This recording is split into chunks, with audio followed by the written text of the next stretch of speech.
2024. Gran fiesta librera en la que, como cada año, presentamos las novedades de nuestra extensa oferta editorial. Y el día de hoy tenemos el gusto de presentar la obra Espinas crecerán en sus palacios, de Sergio Martínez Vázquez, para quien pido un fuerte aplauso.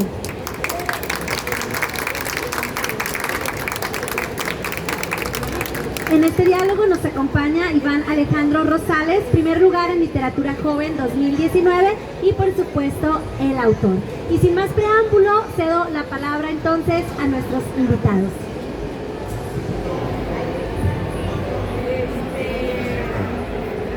Hola, buenos días a todos. Buenos días. Primeramente, muchísimas gracias por venir, por acompañarnos. Pues la mayoría han venido unos libros, así que ya saben más o menos cómo es esto. Voy a leer 2 capítulos, vamos a hablar un poco y la idea es que sepan más o menos qué pasó con este libro. Entonces espero que lo disfruten este momento, ¿sí? Sí, gracias.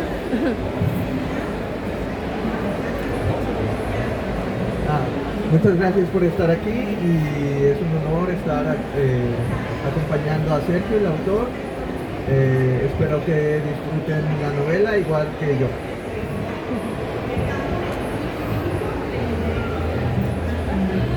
Preámbulo. Lalo tenía su mirada clavada en la pequeña maleta negra mientras pensaba qué hacer. Antes del anochecer caería una helada. Mañana amanecería todo cubierto de nieve y hielo. Bastaba mirar el cielo para notar el frío que se acercaba. Él necesitaba estar a las 10 de la mañana en Monclova. El clima adverso volvería un viaje rutinario de pocas horas en algo impredecible. Podían cerrar las carreteras.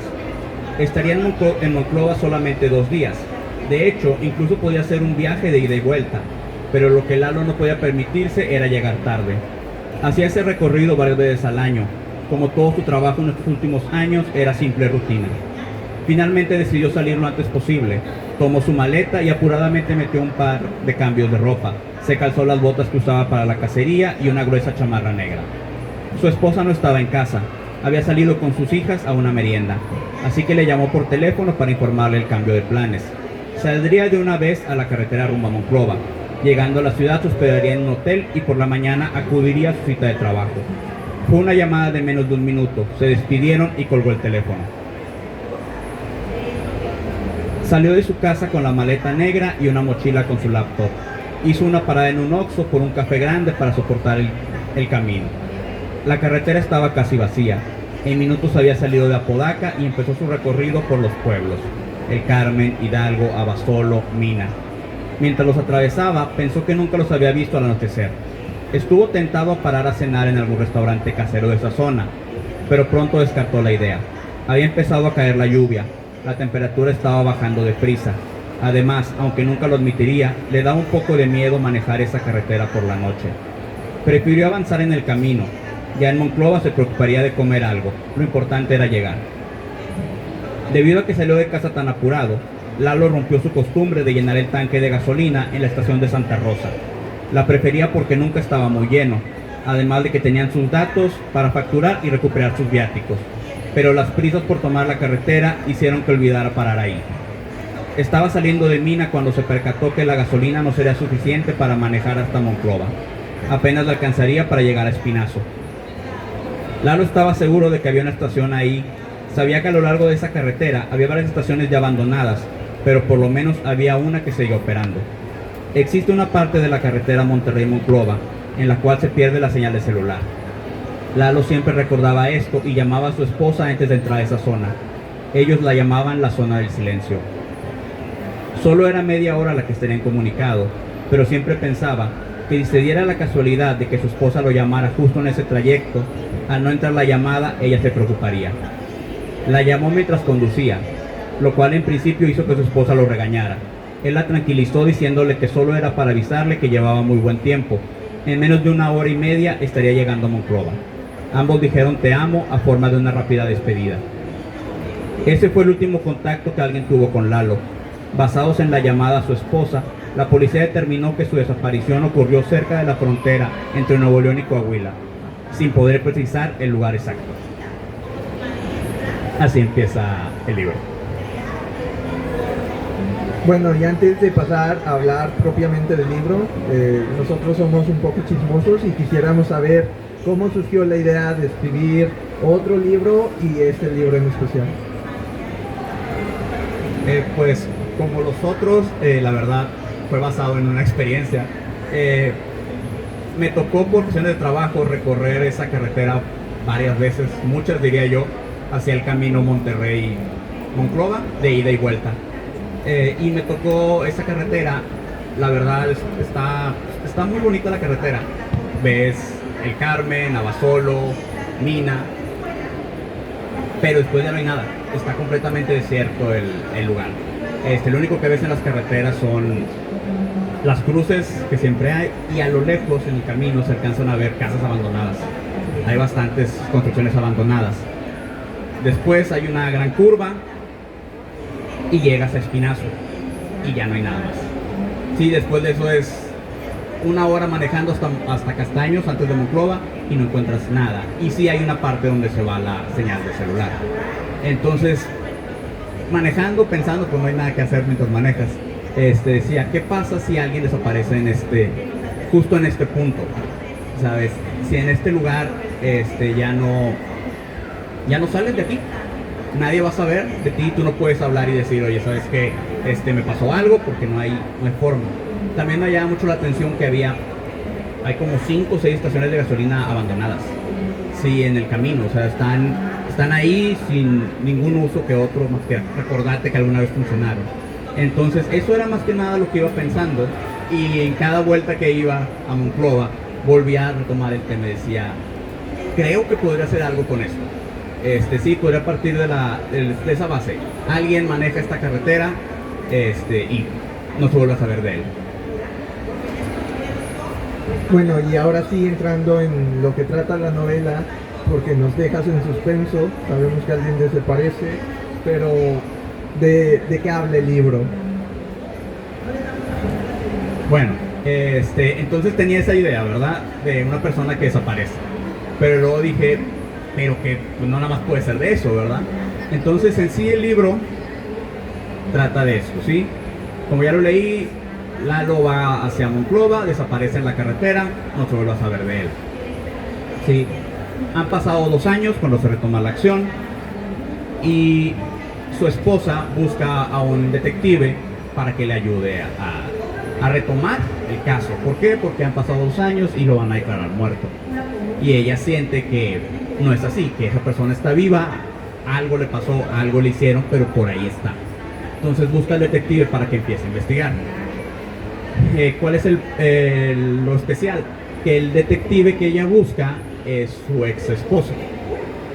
Y es decir, antes de estar casado con la persona que desapareció, ella estuvo casada con él. Sí, entonces la primera parte del libro, bueno, van 3 capítulos, uno de una historia, otro de otra. Así va. Los primeros capítulos hablan sobre la esposa buscando ayuda del detective y la investigación de él. Después hay unos capítulos que hablan sobre qué pasó entre ellos dos, entre la esposa y el detective. Esa parte me gusta porque es básicamente una historia de amor, en cierta forma, y me gustó. Y la otra es sobre una ciudad que, digamos, inventé, que se llama La Estaca. Se encuentra justo entre Mina y Espinazo. Ahí no hay nada, pero bueno, yo inventé una ciudad, un pueblo llamado La Estaca. Es un pueblo pequeño que tiene menos de 100 casas, sí, un poco raro. Y hay una familia de pelirrojos en los que cuento la historia de ellos, desde que llegaron a ese lugar, cómo fueron pasando los años y todo eso. Y es hasta cierto punto que ellos tienen algo que ver con la desaparición. Pero así van las 3 historias, va viendo la investigación del detective, viendo cómo transcurrió la vida de estos rojos, de la familia, y la otra en el pasado, viendo, estableciendo qué fue la relación entre la esposa y el detective. Van las 3 historias y al final intento que todas coincidan. Y más que nada ese sería la trama del libro. Lo intenté hacer en las menos palabras que pude, pero es eso. Bueno, y como en tu primera novela también hay como 3 tres historias que se cuentan. Aquí mencionaste que también hay tres historias. Lo que me llama la atención es que, bueno, dices que una es de romance, una es del detective y otra es de esta familia de pelirrojos. Y no parece como que un género en sí, sino que hay varios géneros de novela en esta novela. No sé qué opinas, qué género consideras que es tu novela. Me gusta creer o pensar que es una novela de detectives. Siempre quise que escribir algo así. Desde que era niño me acuerdo que en mi casa siempre había libros. Mi papá llevaba libros, no sé de dónde. Y había uno que era una compilación de historias de detectives. No sé por qué, no recuerdo cómo se llama el libro, pero en la portada tenía Alfred Hitchcock. Y decía antología de detectives. No sé por qué él estaba en la portada, pero ahí está. Entonces, ese libro lo leí varias veces, estaba muy padre, eran como 15 historias y todas eran sobre algún detective, algún crimen, y me gustaban mucho, pero bastante. Y es más, hay una que todavía me acuerdo del título, porque era, yo no sé, yo tenía como 11 años cuando lo leí y me gustó mucho. Se llamaba Nunca sacudas un árbol genealógico. Y estaba muy padre. Era sobre una señora grande que se dedicaba a hacer árboles genealógicos y conocer un hombre. Bueno, no tiene nada que ver, pero estaba muy padre. Entonces sí, siempre me llamó mucho la atención el género de detectives, el género negro. Nunca pensé que pudiera escribir algo así. Pensé que yo escribía cosas diferentes, pero al momento de desarrollar la historia, creí que sí podría hacer algo con ese tema. Y sí me gusta considerarlo que sería ese género, la verdad.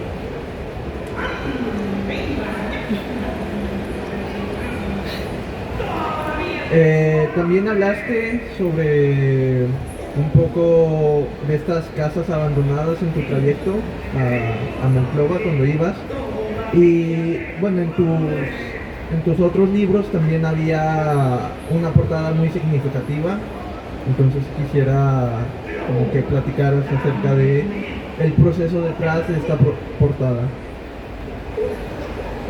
Sí, la portada del libro representa una casa abandonada. De hecho, es una ilustración de una fotografía que tomé. Casi todos los lugares del libro existen. O sea, son lugares en los que pasé por manejando la carretera. De hecho, algunas veces me bajé para verlos de cerca, porque tenía tiempo, ¿verdad? Pero sí, los veía un poco porque me llamaban mucho la atención. Era un grupo de casas abandonadas, era una estación de gasolina abandonada, y todas estaban en la misma zona. Entonces ahí fui ubicándolo, y creo que fue un poco más fácil para mí poder seguir escribiendo sobre un lugar que no existe, sabiendo que hay partes que sí están ahí, ¿saben? O sea, no tuve que imaginar todo el pueblo, simplemente porque ya tenía los alrededores de él. Solamente tuve que juntar estas imágenes que tenía y lo fui haciendo. También lo que me gustó, porque en los otros dos libros hablaba sobre cosas muy en especial. O sea, el primero se llamaba Todo Camino a Santo Domingo, es sobre una calle, y el segundo, las historias en la ciudad, todos eran hechos que ocurrían en Monterrey. Sí, y siempre eran cosas muy citadinas que nos pasan, y me gustó trasladarlo a otra realidad del estado, ¿verdad? Y eso es lo que me gustó. Me gustaría leerles otra parte, otro capítulo. Es sobre el origen de la familia de pelirrojos que viven en la estaca.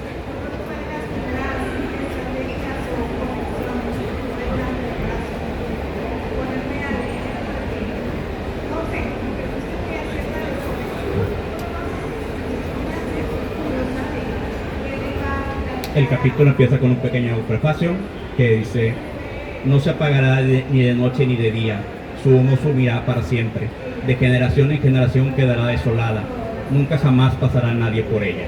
Isaías 34:10. Nunca se supo de dónde venían. En el pueblo los llamaban los rojos, en plural, porque siempre andaban juntos. Impensable llamarlos de otro modo. La mancha rojiza de su cabello se prolongaba por todo su rostro, invadía sus cejas y barba. La gente daba por hecho que todo su cuerpo sería de ese color, pero ellos no se mostraban sin camisa nunca. Nunca se les había visto bañándose en el río, ni siquiera cuando eran niños. Siempre usaban pantalones de mezclilla y gruesas camisas de cuadros, intentando proteger su peculiar piel del terrible sol. Eran gemelos, habían nacido con diferencia de un par de minutos. Era bien sabido en el pueblo que cuando se comparte el vientre, un niño saldrá más torpe que el otro, más lento. Por eso uno de ellos se veía mayor. No era diferencia de edad, solo estaba más despierto. Siempre fueron más grandes que el resto de los hombres del pueblo. Desde que estaban en la secundaria se veían más altos que todos los maestros. Los demás alumnos los veían y les obedecían como si fueran adultos. Todos les temían.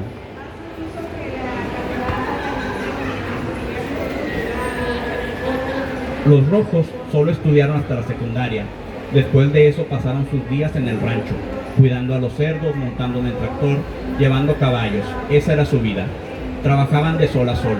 En cuanto su padre notó lo fuerte que eran sus hijos, se fue deshaciendo de los demás empleados y les dejó toda la labor a ellos. Los rojos hacían las labores de 10 hombres. Los días trabajando en el campo aumentaban su enorme apetito. En los momentos difíciles del rancho, la producción de huevos de gallina apenas era suficiente para cubrir los almuerzos grotescos de los rojos. Al morir su madre, su padre nunca volvió a casar.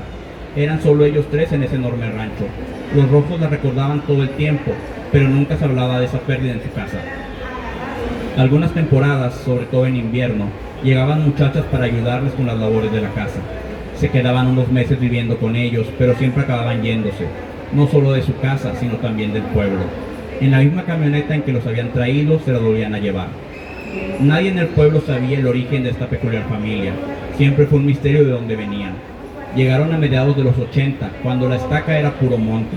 Menos de 10 familias vivían ahí. Una camioneta llegó a la estaca. Bajaron de ella el padre y la madre con 2 pequeños bebés en brazos. El chofer de la camioneta no bajó a ayudarles. Permaneció sentado frente al volante. Ellos buscaban un lote de terreno en específico, pero era casi imposible identificarlo. En la estaca no había bardas ni calles. No tenían ningún tipo de señalamiento. Solo unas cuantas casas, todas muy alejadas entre sí. El padre tenía unos papeles de propiedad con unos sellos redondos y un holograma plastificado. Se veía auténtico. Un viejo al que se acercaron a preguntar les informó que no había ninguna autoridad en la estaca. El padre tenía que buscar al juez ejidal en Mina. Allá fue la camioneta a buscar quien los ayudara. El juez ejidal le aceptó los documentos sin dudar, con la ayuda de un pequeño fajo de dólares. El padre se precipitó al ofrecer el soborno. El juez acabaría aceptando los documentos sin necesidad de eso. Después de todo, solo era un matrimonio con un par de niños en brazos que quería un terreno sin valor alguno, seco, sin un árbol en él. La camioneta volvió para dejar a la familia en la estaca. El chofer ahora se ayudó a bajar las pocas pertenencias de la caja y se fue del pueblo. A los pocos días el padre empezó a cercar su terreno, encajando largas estacas en la tierra y pasando un mecate entre ellas. Así delimitó su propiedad. Dormían dentro de su terreno, sin un techo sobre ellos, en un tendido con sábanas cubriendo la tierra. Los bebés muy cerca de la madre para amamantarlos durante la noche. Las otras familias de la estaca cuentan que fueron a visitarlos una tarde al bajar el sol. Iban a brindarles un poco de ayuda. Les sorprendió que, a pesar de su aspecto tan extraño, con esos rasgos pálidos y angulosos, ellos hablaran un perfecto español. Los hombres del pueblo tomaron palas y picos para limpiar el terreno. Las mujeres les ayudaron a montar un fogón para poder cocinar. Dicen que los bebés se veían normales, muy blanquitos, solo un poco coloradas las mejillas. No les había salido cabello rojo, ni de ningún otro color. Estaban muy pequeños, no tenían ni 3 meses nacidos. Su madre estaba todo el tiempo con ellos, siempre acostada en ese tendido en el suelo, saciando el hambre de sus hijos que nunca se llenaban. Los vecinos les ayudaron con lo poco que tenían, un poco de leche, huevos, las cosas básicas para poder vivir. Esto fue hace mucho tiempo, por eso hoy nos parece imposible imaginar a 2 pequeños niños durmiendo en el suelo. Pero antes las familias soportaban cualquier penuria con tal de tener un lugar al cual llamar hogar, algo que les perteneciera por derecho. Una semana después llegaron unos albañiles al pueblo.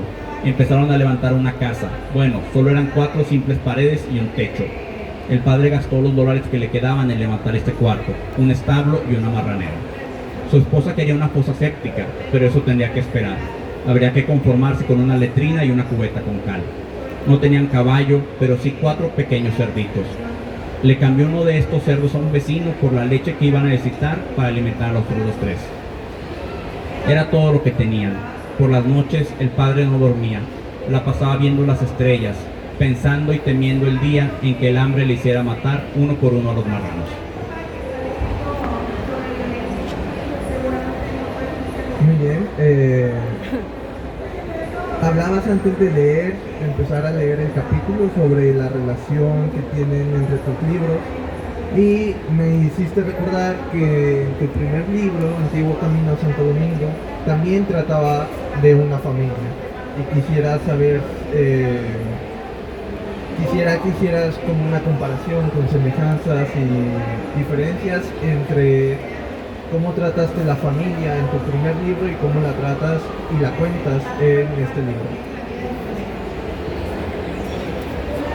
Sí, en efecto, el primer libro era un libro sobre una familia, y en este también. De hecho, digamos que en este hay dos historias familiares.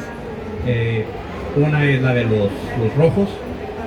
Ahí es un poco más extensa porque empieza desde el capítulo en que les leí, que es cuando llegan al pueblo. Después sigue avanzando durante todos los años que viven ellos ahí hasta llegar al tiempo actual. Pero también hay otra historia de una familia que vendría siendo la de la esposa y el detective. Sí, ahí también lo hago desde que se conocen hasta la vida que tienen juntos y luego los hechos que los llevaron a separarse. Sí, creo que no, las familias es un tema que nunca puede agotarse. Sí, todas son diferentes, en todas hay historias, en algunas hay historias mucho más interesantes que cualquier libro o película que hayamos visto, y son historias que nadie sabe más que los miembros de esa familia, ¿saben? Como el inicio de Ana Karenina, cuando dicen todas las familias felices son iguales, cada familia infeliz lo es a su manera. Sí, y es un tema que me llama mucho la atención. Sí, la vida familiar, cómo se relacionan las personas entre sí.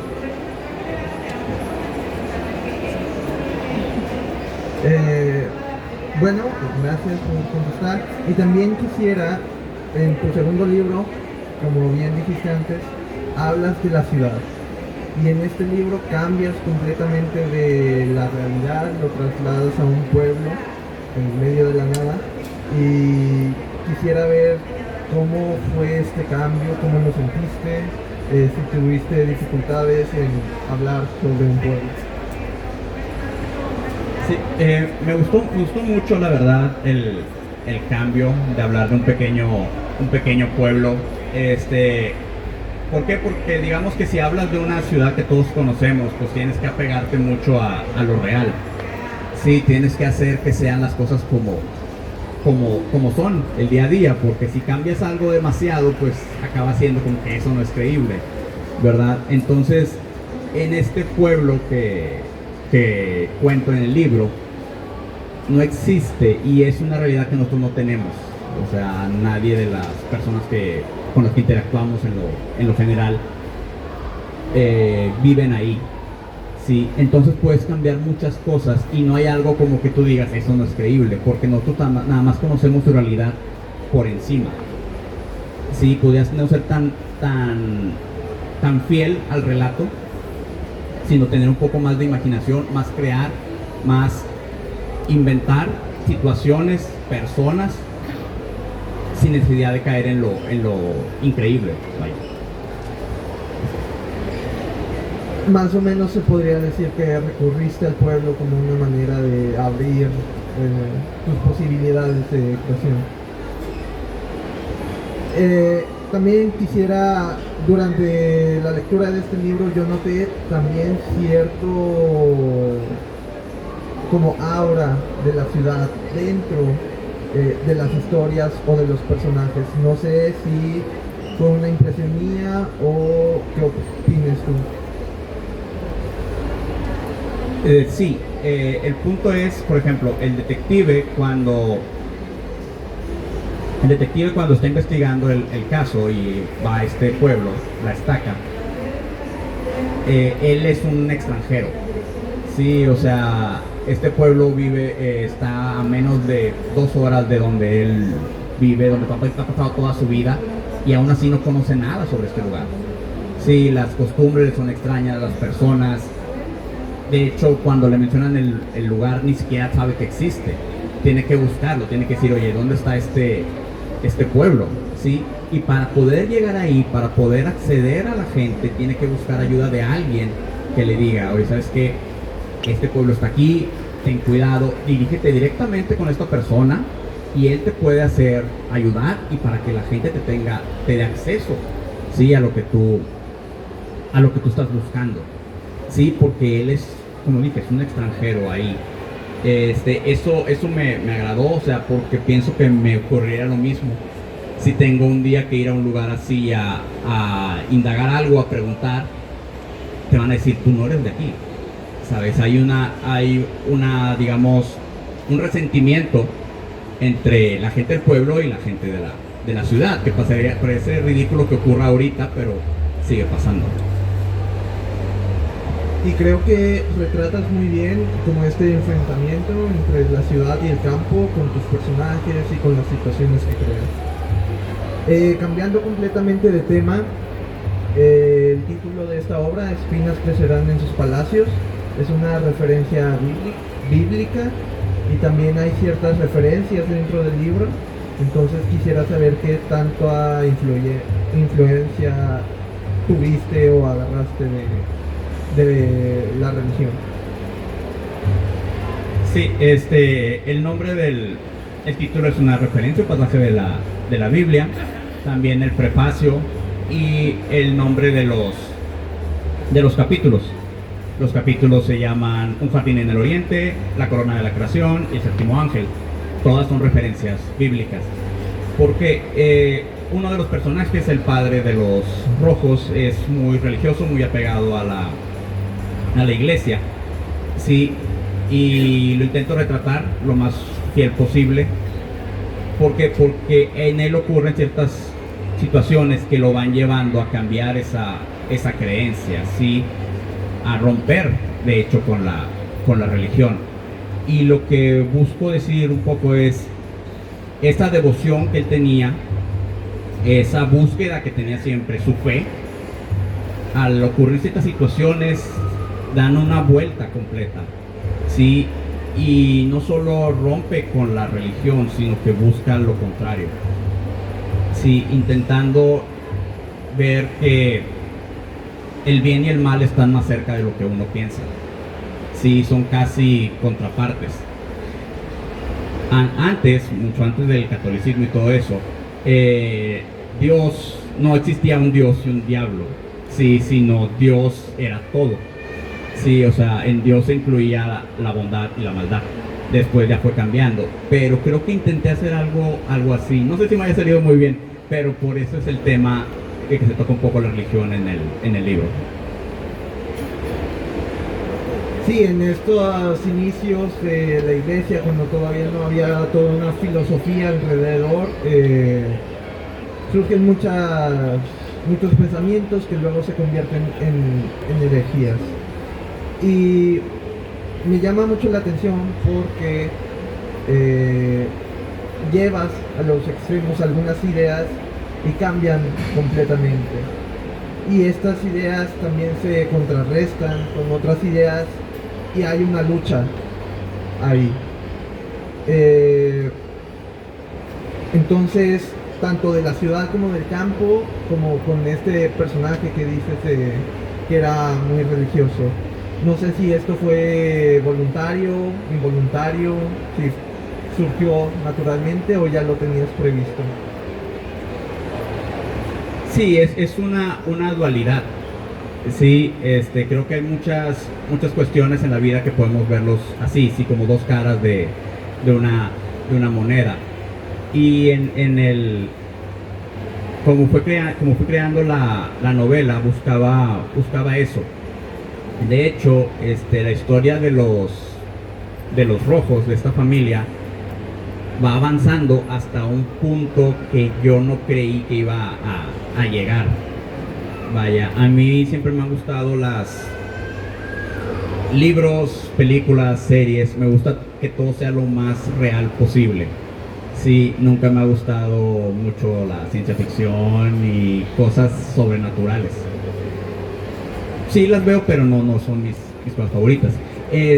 Al momento de escribir el libro, yo nunca pensé que iba a haber ciertos aspectos sobrenaturales en él, pero se fueron dando. Y la verdad me gustó bastante escribir algo así. Sí, salirte de lo que debe de ser lo real. Sí, pensar hasta dónde puedes mover las cosas, hasta dónde puedes llevarlas, siendo que todavía piensas que es algo creíble. Sí, intenté arriesgarme en eso, lo pensé mucho, dije no, se me hace más fácil hacer simplemente que sea un desaparecido más, tal vez un secuestro, algo así, pero me llamó la atención llevarlo un poco más allá y espero que al final haya quedado bien.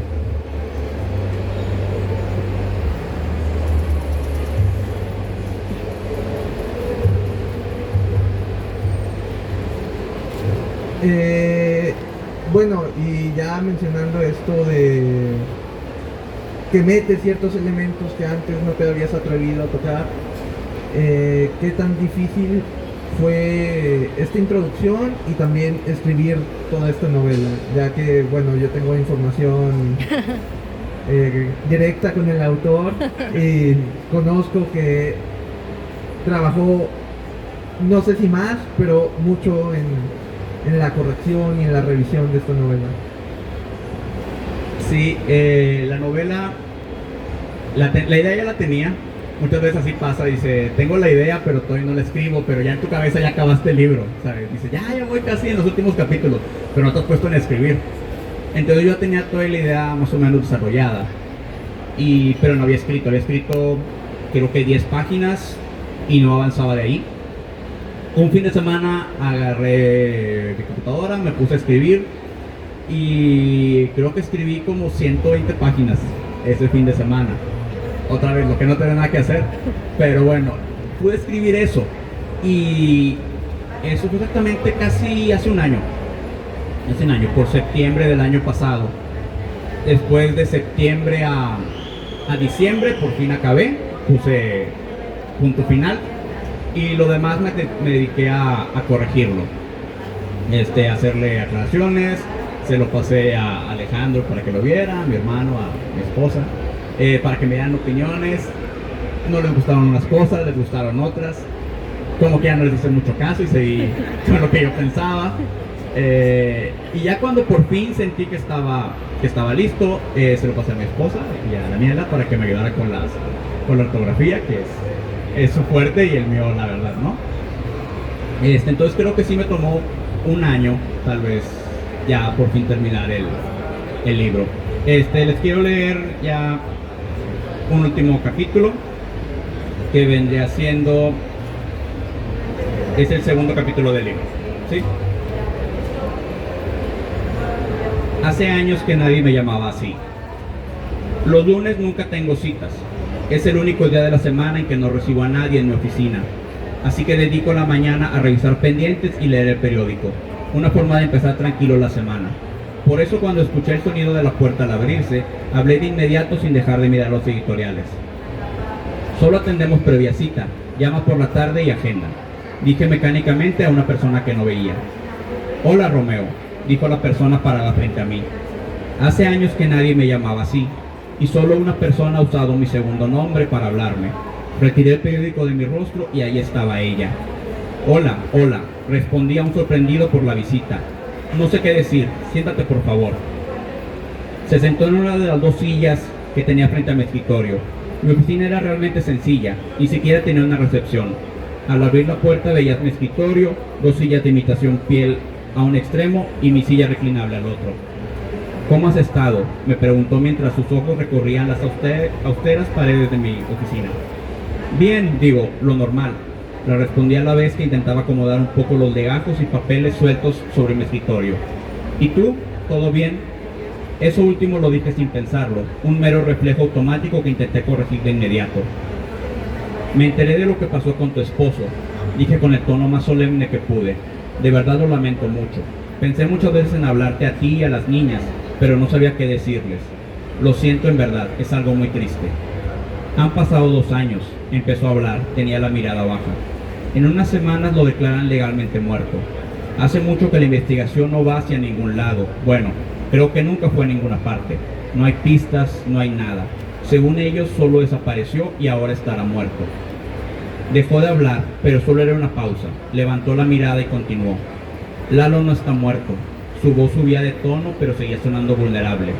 No tengo idea de qué pasó esa noche, pero sí sé que Lalo sigue con vida y que él nunca nos hubiera abandonado. Alguien le hizo algo. A él le pasó algo. Necesito saberlo. La policía, el Ministerio Público, ellos ya no harán nada. Para ellos es un caso más sin respuesta. Si algo sobra en este país, son desaparecidos. Y supongo que estás aquí para que te ayude. Me atreví a interrumpirla. Pero sabes que yo no veo esos casos. De verdad quisiera ayudarte, pero no hay nada que yo pueda hacer que la policía no haya intentado antes. Lo sé, respondió mientras sacaba una carpeta de su bolso y la ponía sobre mi escritorio. Por eso vine a verte. Sabía que si te llamaba te negarías a ayudarme. Solo te pido que veas este expediente. Por favor, solo míralo y dime si hay algo más que se pueda hacer, lo que sea. Siempre has tenido una intuición muy rara, algo extraño en ti. Nunca lo entendí y nunca me gustó. Pero ahora espero que encuentres algo. Por favor, ayúdame. Mis ojos estaban sobre la carpeta. Era uno de esos lejos de plástico transparente. Dentro se veían muy pocos documentos para una investigación de 2 años. Cuando levanté la mirada, nuestros ojos se encontraron. Tenía años sin verse ese rostro. Su cabello era diferente. Regresó al color rojo, pero era un tono más oscuro. Vestía una especie de traje sastre. Blusa blanca y llevaba el cabello medio recogido. Parecía uniformada. Sin duda está trabajando de nuevo. Se veía realmente bien. Lamenté que me visitara en el único día en que no uso saco ni estoy bien rasurado. Por suerte el escritorio cubría el hecho de que estaba usando tenis, pero también sabía que esas cosas a ella no le importan. ¿Cómo están las niñas?, pregunté finalmente. Bien, enormes, respondió sonriendo. Cada día se ponen más bonitas. No pude evitar sonreír. Me quedé con la boca semiabierta, como si las palabras se hubieran arrepentido de salir y regresaran por mi garganta. No quise preguntar nada más. Sabía dónde acabaría la conversación si continuábamos por ese camino. Voy a revisarlo, dije abriendo la carpeta. Como puedes notar, hoy tengo el día desocupado. Me pondré sobre esto de inmediato y por la tarde-noche te aviso si veo algo que valga la pena. Si no hay nada que hacer, también te lo diré. Es lo único que pido, dijo tranquilamente. Gracias. Sé que es difícil para ti, pero créeme que a mí también me costó muchísimo decidirme a buscarte. Pero esto no quiere decir que investigaré, le expliqué para evitar malentendidos posteriores. Aunque resulte que pueda encontrar algo en el expediente, eso no quiere decir que seguiré indagando. ¿Estás bien con eso? Sí, lo entiendo, me dijo. Solo por favor revísalo bien, inténtalo. Apuntó 2 números en el reverso de un legajo que estaba sobre mi escritorio, el teléfono de su casa y su nuevo celular. Se levantó de la silla y salió de mi oficina sin despedirse.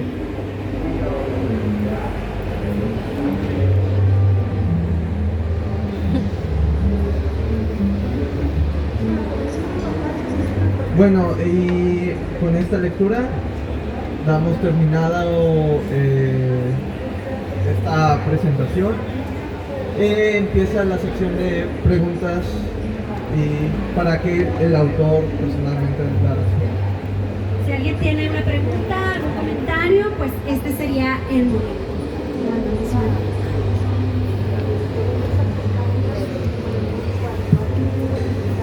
Sí, lo comentaron varias veces y también hemos comentado Sergio, tú y yo, como con tus libros anteriores y con este, lo que me llama más la atención, o una cosa que yo no veo en otros libros, es la ciudad de Monterrey, en el trasfondo de toda la historia. En este caso también, como dijiste, el estado de Nuevo León, el Nuevo León rural. A mí me parece muy interesante porque como tú, yo también crecí leyendo algunos libros y a veces uno siente que conoce más historias de barrios de Ciudad de México porque de ahí vienen todos los autores, o la mayoría de los autores, y hay como que cierta necesidad de narrar cosas que son tal vez triviales para los que vivimos aquí, pero que la literatura está ahí. A mí es algo que me parece muy interesante en este libro, en los libros anteriores, No sé tú qué piensas al respecto y si tú te ves como alguien que le pudiera dar voz a esas historias que están entre todos, que todos las hemos vivido, pero que nunca nos hemos puesto a pensar que son dignas de estar en un libro, que son que hay tanto adentro de ellas como cualquier historia que podemos leer en Ciudad de México, Europa o cualquier otro lugar. Sí, de hecho, por ejemplo, uno lee Las batallas en el desierto y te sientes en Ciudad de México, ¿verdad? En las calles que recorre, todo eso. Te vas para allá, lees cualquier escritor argentino y te sientes en Buenos Aires. Sí, y son cosas que sí siento que faltan. Aquí en Monterrey, pues sí no es tan común encontrar algo como que narre ciertas partes. Me acuerdo que una vez leí un libro de Toscana, y hablaba exactamente de una esquina en el obispado, sí, la calle Matamoros. Me acuerdo que la mencionaba bastante y ubicaba físicamente este lugar. Y me acuerdo que de hecho pasé después de leer el libro porque dije, tengo que ver esa esquina, y pues era una esquina, no había nada, pero él te ubicó ahí y te llevó a ese punto. Y después de eso fue que se me ocurrió lo del antiguo Camino a Santo Domingo, porque dije, bien, debería de ser algo más común. Digo, esta ciudad es tan grande, tantas personas, tantas cosas que han pasado, que debería de haber cierta representación. Y sí, lo he buscado, la verdad. Espero poder hacerlo.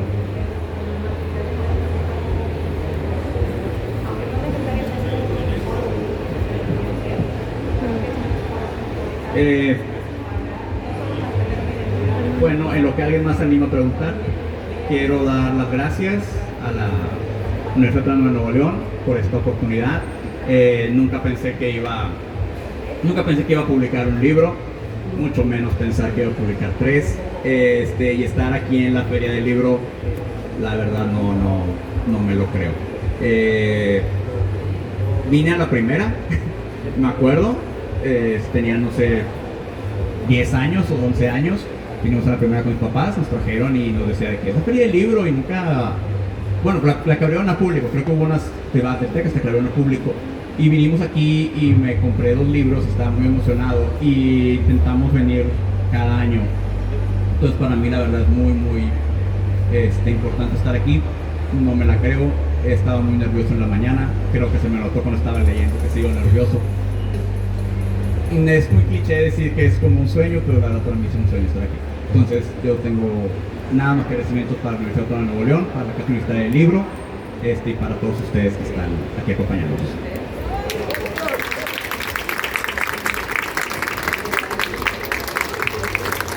Pues bien, agradecemos al autor, al invitado que nos estuvo presentando, y agradecemos también la presencia de todos ustedes. Los invitamos a seguir los eventos que todavía vamos a tener a lo largo del día de hoy en el stand de la Universidad Autónoma de Nuevo León. Les recordamos también que la novela